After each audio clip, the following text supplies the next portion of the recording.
Bom dia, crianças, bom dia, família, tudo bem?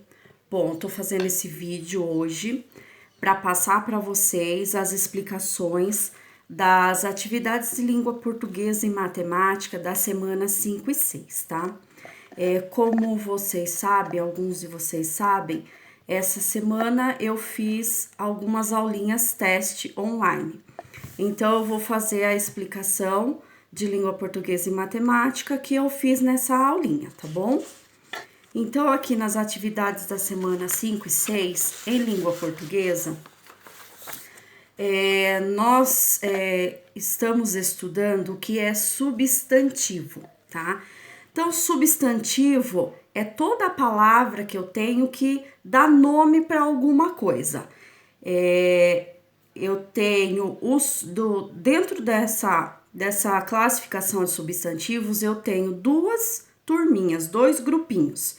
O substantivo ele pode ser comum ou pode ser substantivo próprio. O substantivo comum, ele dá nome a coisas, tá? A sentimentos. O substantivo próprio, ele dá nome a pessoas, estados, cidades, países. Então, nome de pessoas, de cidades, por exemplo, Gisele, Tietê, São Paulo, Brasil, Japão, são substantivos próprios, dão nome para pessoas ou cidades ou estados ou países. Qual é a diferença? Quando é um substantivo próprio, ele sempre vai começar com a primeira letra maiúscula. Nome de pessoas, nome de cidades, nome de estados, nome de países. Eu preciso pôr a primeira letra maiúscula, tá? Pelo menos a primeira. Se você estiver escrevendo de letra de forma, por exemplo, maiúscula, todas elas vão ser maiúsculas. Mas se você estiver escrevendo de forma minúscula, que no caso vai ser na digitação, ou na letra cursiva, que é a letra de mão, a primeira letra sempre precisa ser maiúscula e as demais podem ser minúsculas. Então, o substantivo próprio dá nome a pessoas e lugares, países, estados, cidades. O substantivo comum dá nome a coisas. Por exemplo, animais, gato, cachorro, cavalo. Não estou me referindo ao nome que eu dou para o meu cachorrinho, e sim para o nome que determina aquela espécie que ele é. Então, todos os cachorros, a palavra cachorro, que define aquele tipo de animal, é um substantivo comum. Por exemplo, um sentimento, alegria, tristeza, amor, são palavras que definem uma coisa que eu sinto, é um substantivo comum. Nome de objetos, copo, mesa, cadeira, lápis, caderno, dão nome a coisas que eu pego, que eu uso, que eu vejo. Então, são substantivos comuns, tá? Então, a maioria das palavras que nós usamos são substantivos. São substantivos. Elas nomeiam alguma coisa ou alguém. Então, só para retomar, substantivo é toda palavra que dá nome a algo ou alguém, a uma coisa ou uma pessoa, uma cidade, um estado, um país, certo?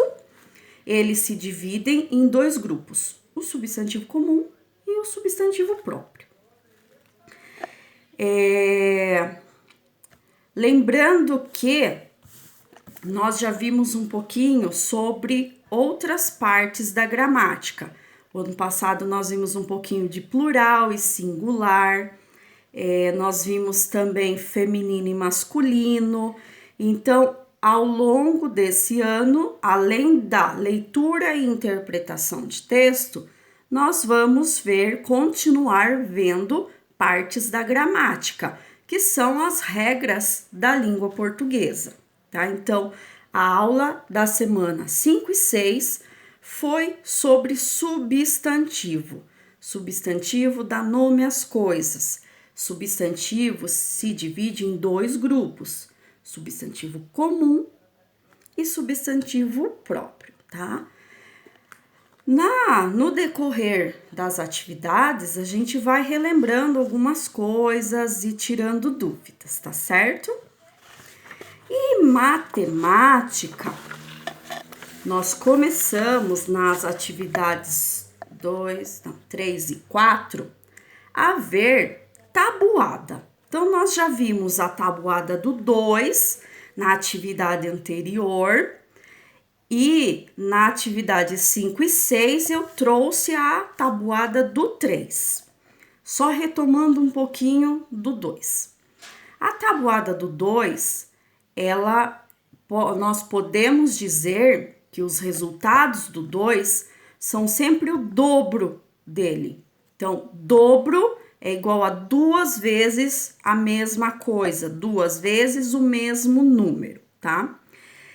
E agora, com o número 3, nós temos o triplo, que é 3 vezes aquele valor. 3 vezes somar aquele valor. Porque a multiplicação, ela caminha com a adição. Então, no começo, eu posso fazer nessa estratégia. A multiplicação com a adição. Mas tem que ter uma regra. Então, se eu estou fazendo a multiplicação do 3, todo número que eu for somar vai ser 3 vezes. Então, aqui no exemplo, eu tenho 3 bolinhas vezes 2 bolinhas, que é igual a 6. Então, 3 vezes 2, eu descobri que deu 6. Se eu for representar essa multiplicação com uma adição, fica igual o exemplo abaixo. Então, eu não tenho lá 3 bolinhas vezes 2 bolinhas. Em adição, eu vou fazer o seguinte: aquelas 2 bolinhas, que é o valor que eu estou multiplicando, eu tenho que somar 3 vezes, porque é o número 3 que está ditando aqui a multiplicação. Eu estou usando a multiplicação do 3. Então, qualquer número que eu quiser multiplicar ou somar, tem que ser 3 vezes. Então, vejam lá que fica assim: 2 bolinhas, mais 2 bolinhas, mais 2 bolinhas. Então, eu somei o número 2 3 vezes. E se vocês olharem o resultado, deu 6 bolinhas também, igual a multiplicação que está em cima. Logo, eu entendo que 3 vezes 2, que dá 6, é a mesma coisa que se eu fizer a adição 2 mais 2 mais 2, que também dá 6, tá? Ah, Pro, mas por que eu só uso... por que eu não uso só a adição, então, e esqueço da multiplicação?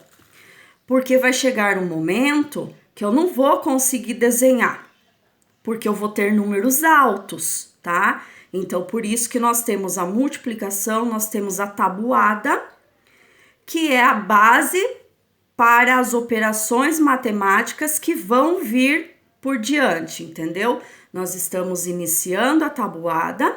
Tabuada é uma coisa muito importante, tá? No começo, às vezes, é um pouco chato, um pouco cansativo, mas é necessário. Se eu entendo a tabuada, se eu consigo decorar ela, porque infelizmente é gravar aqui no nosso cérebro, na nossa mente. Se eu consigo fazer isso, eu tenho mais facilidade com as operações matemáticas que virão futuramente, tá? Então, aqui na sequência, eu montei a tabela da tabuada do 3, do modo mais longo, que vocês têm que fazer a adição também, e logo na frente o processo simplificado. Então, no processo longo, eu tenho lá 3 vezes 0 é igual 0 mais 0 mais 0, que vai dar 0. Todo número multiplicado por 0 tem resultado 0. Não importa qual número é. Se está sendo multiplicado por 0, vai ser 0. 3 vezes 1 é a mesma coisa que eu dizer que 1 mais 1 mais 1, que dá 3. Todo número multiplicado por 1 vai dar ele mesmo, tá? Então, 3 vezes 1 vai dar 3. Se eu mudasse aí, colocasse 4 vezes 1, daria 4. Então, multiplicado por 1 é ele mesmo. Do 2 em diante, os resultados já começam a mudar. Então, eu tenho lá 3 vezes 2, que eu posso representar na adição da forma 2 mais 2 mais 2. E eu tenho meu resultado 6. A sequência vocês vão preencher e descobrir os resultados. Na frente, a tabela simplificada, então tá lá, só a multiplicação, tirei a adição. 3 vezes 0, eu já sei que é 0. 3 vezes 1, eu descobri que é 1. 3 vezes 2, eu descobri que é 6. Logo, vocês vão concluindo o quê?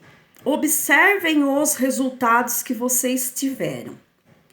Se eu tenho uma tabuada do 3, significa que os resultados irão pular de um número para o outro de 3 em 3.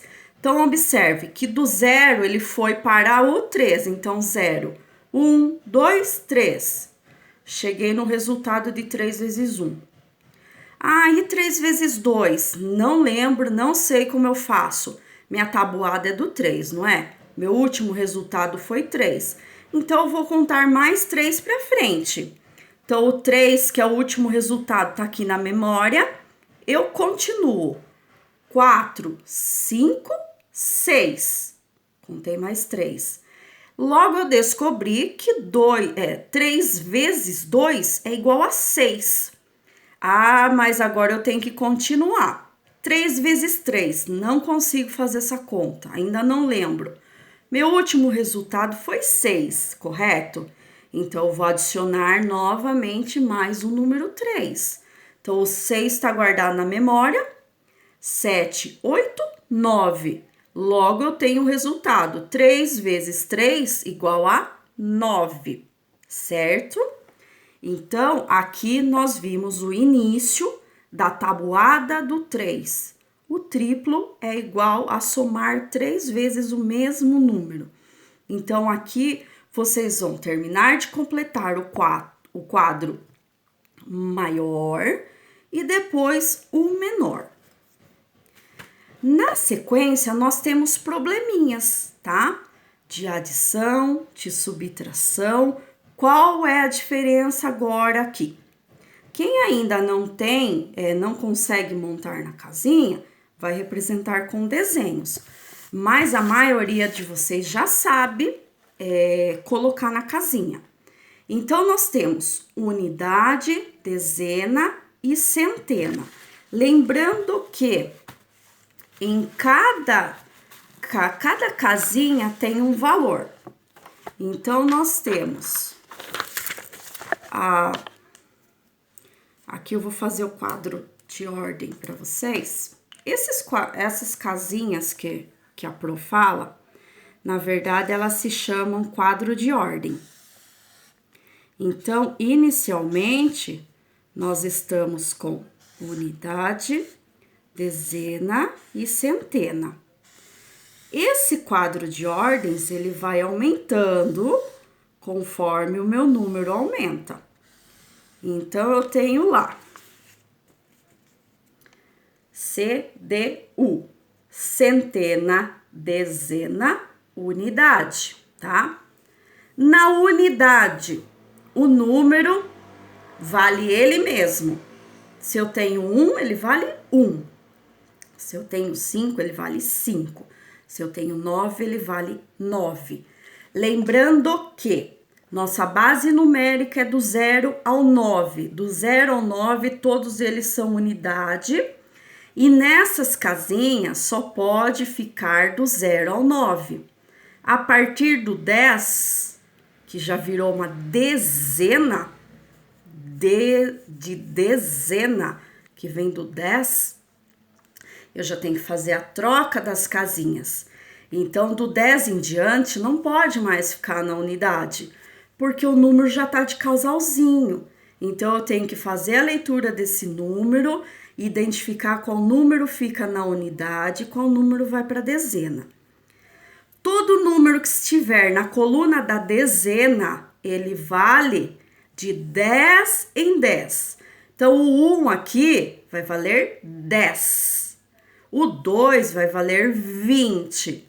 O 5 vai valer 50. O 9 vai valer 90, tá? Lembrando, no D, de 10 em 10. 10, 20, 30 até o 90. Quando eu venho para a casinha da centena, que é o C de centena, perceba que centena vem de 100. Então, até 99, né? Até o 90 vai aqui. Do 100 para frente, já vai morar aqui. E eu vou distribuir. O número 1 aqui, ele não vai valer 1, ele vai valer 100. Então, aqui, os números vão pular de 100 em 100. O 2 vai valer 200, o 3 vai valer 300, o 9 vai valer 900, tá? Então, na casinha do C, a centena, cada número representa de 100 em 100. Na casinha do D, que é a dezena, cada número representa de 10 em 10. E na casinha da unidade, cada número representa de 1 em 1. Vamos pôr um número aqui agora, para ver como que fica. Então, eu vou pôr, eu tenho o número 24, tá?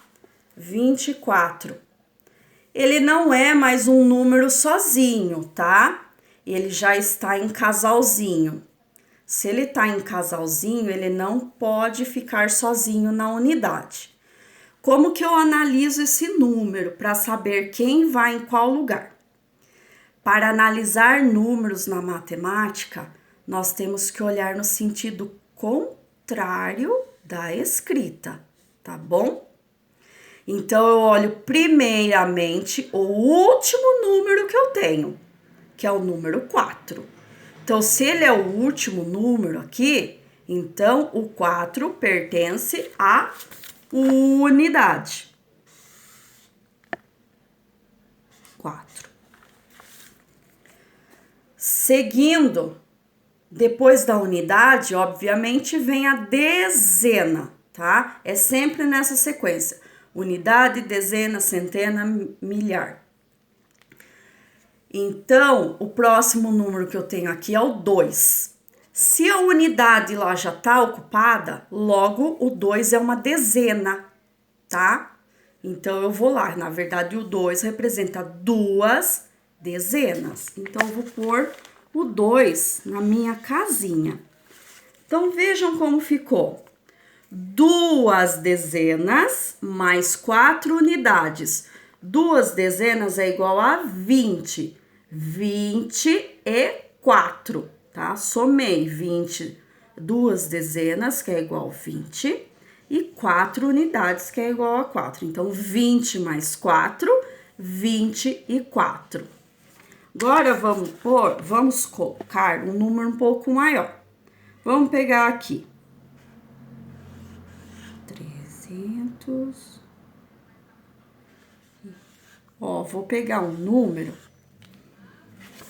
com todos os valores, né, iguais aqui. Os valores não, eles. 333. Eu já percebo quando eu falo o número. Porque eu não leio esse número 333. Eu leio 333. Logo, eu vou começar olhando sempre o último. Aqui eles são todos iguais, eu sei. Então, eu sei que vai ser 3 em cada casinha. Só que o valor posicional deles é diferente. Então, como todos eles são iguais, eu já vou pôr todos eles aqui na casinha. E nós vamos fazer a leitura. Então, ó, 333 aqui, eu distribuí ele aqui no quadro de ordem, tá? Unidade 3, dezena 3, centena 3. Tenho 3 unidades, é igual a 3. 1, 2, 3. Tenho 3 dezenas, 10, 20, 30. Tenho 3 centenas, 100, 200, 300. Então, ó, 300 mais 30 mais 3, 333, certo? Agora, vamos pôr um número sem ser tudo igual.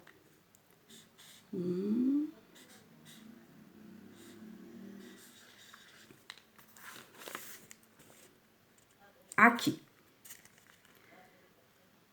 148. Eu não leio assim, certo? Então, eu tenho que observar e fazer a leitura. 148. Como que eu vou pôr no quadro de ordem? Sempre pelo último número, que é a unidade. A minha unidade aqui é 8, então o 8 vai para casa da unidade. Seguindo nessa linha inversa. Depois da unidade, logo eu tenho a dezena. Minha dezena aqui está representada pelo número 4. Então, logo, o 4 tem que estar aqui.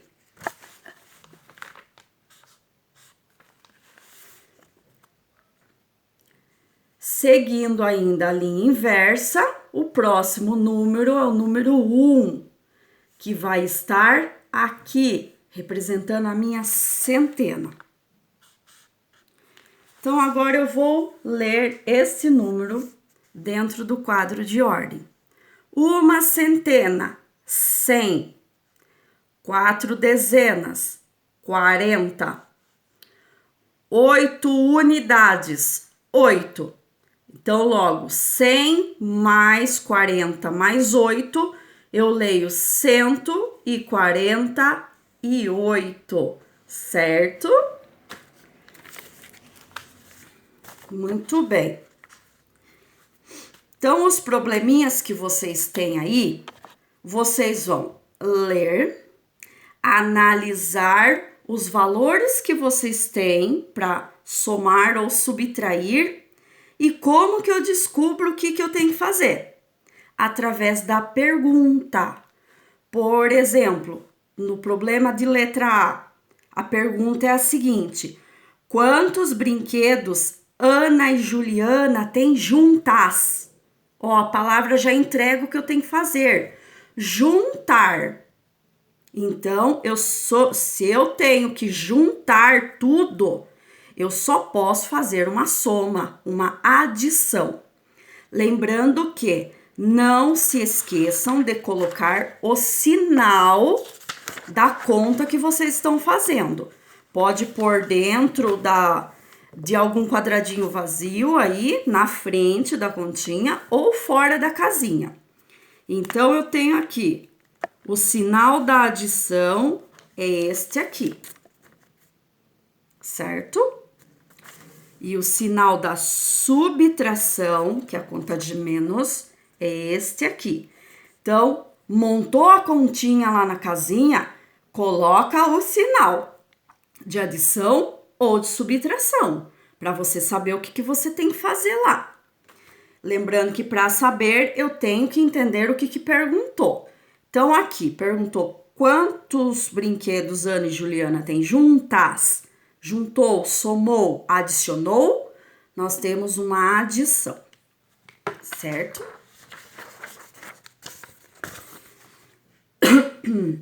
No problema B, nós temos o seguinte: tinha lá 5 cachorrinhos para serem doados, 3 conseguiram uma família.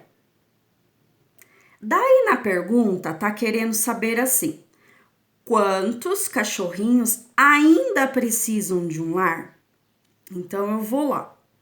Eu sei que tinha 5 cachorrinhos e eu sei que 3 famílias levaram 3 embora.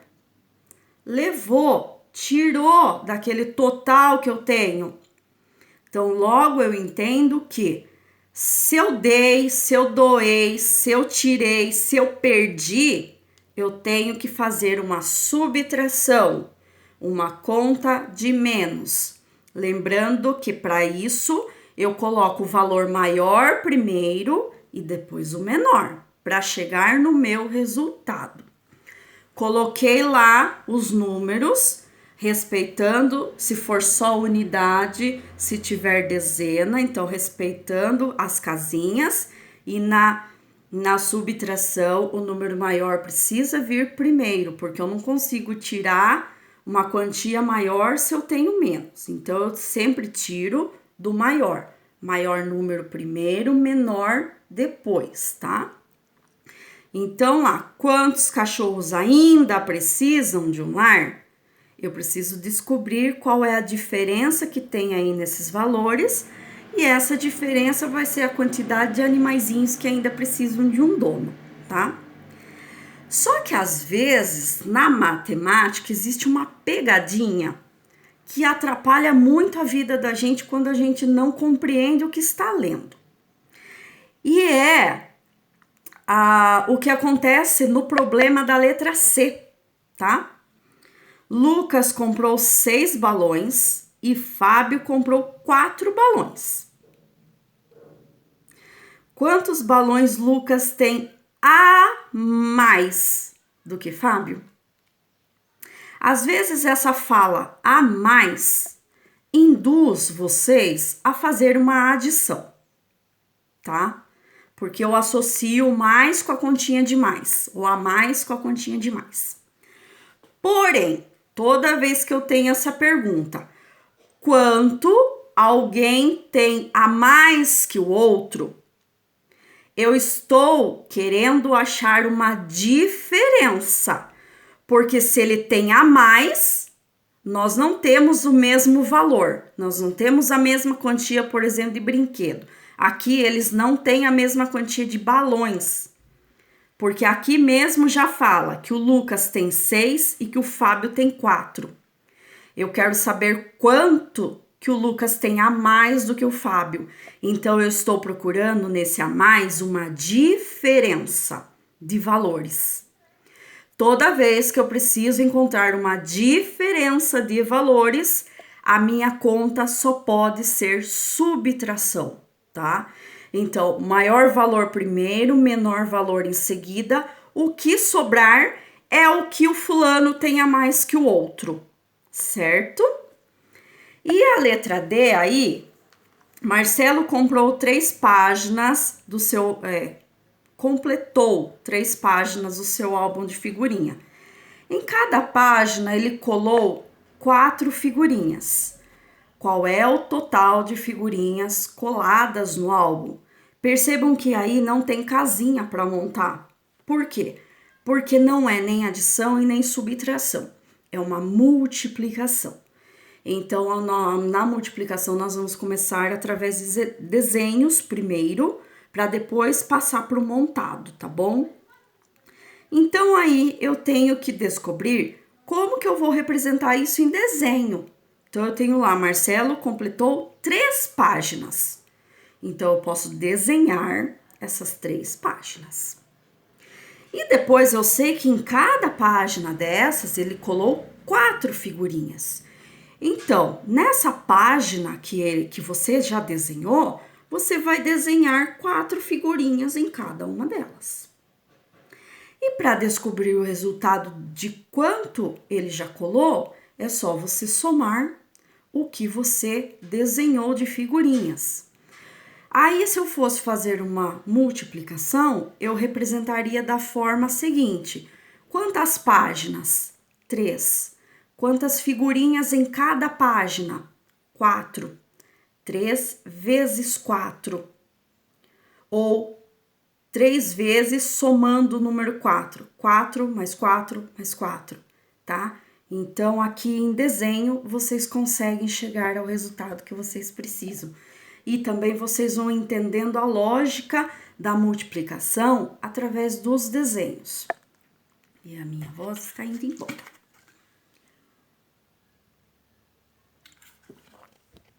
Número 3, que é a última atividade matemática, eu trago para vocês um exercício de regularidade. Vocês têm que observar uma sequência numérica que se iniciou e ver o que é regular entre os números. O que é regularidade? De quanto ele está pulando. Eu posso ter uma regularidade normal de 1 em 1. 0, 1, 2, 3, 4, infinitamente. Posso ter uma regularidade de 2 em 2, como é o caso da primeira linha. 0, 2, 4, 6 e aí por diante. Qual é a regularidade que vocês percebem na segunda linha? Eu iniciei 0, 3, 6. Observem entre o 0 e o 3, entre o 3 e o 6. Ele pulou quantas vezes para chegar no próximo número? Então, você descobriu a regularidade para poder continuar. A mesma coisa na próxima, eu tenho 0, 4 e 8. Eu vou observar o espaço entre esses resultados. Quanto pulou do 0 até o 4, do 4 até o 8? Ah, eu descobri que foi 4. Então, eu descobri a regularidade, agora eu posso continuar. E a última é mais fácil, tá? Você tem aí 0, 5, 10. Qual é a regularidade entre 0, 5, 5 e 10? Então, eu vou perceber que ele está pulando tanto. Descobri a regularidade, então eu vou continuar até terminar o meu espaço, tá bom? Bom, meus amores, a explicação das atividades se encerra por aqui, tá? Vocês que já fizeram tudo, vocês podem assistir esse vídeo e ir lá corrigindo ou relembrando o que vocês já fizeram, tá? E quem não fez pode utilizar o vídeo de ajuda para terminar de fazer, tá? Um beijo para vocês e até a próxima.